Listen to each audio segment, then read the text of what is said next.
যদি সবাই মাশাল্লাহ বলবেন, বুঝছেন? মাশাল্লাহ, আমার মেয়ে মাছ ভাজতেছে। আল্লাহর রহমতে আমার মেয়ে আস্তে আস্তে আস্তে আস্তে মার একটু হেল্প করা শুরু করছে। দোয়া করবেন সবাই।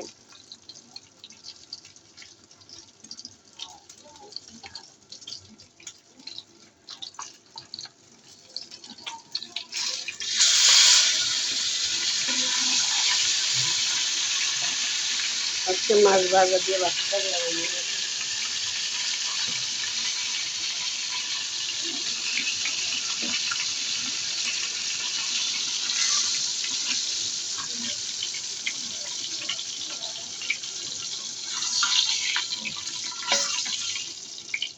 বাচ্চারা একটু বড় হলে মাদের একটু সুবিধা আছে, একটু একটু করে হেল্প করে মাকে।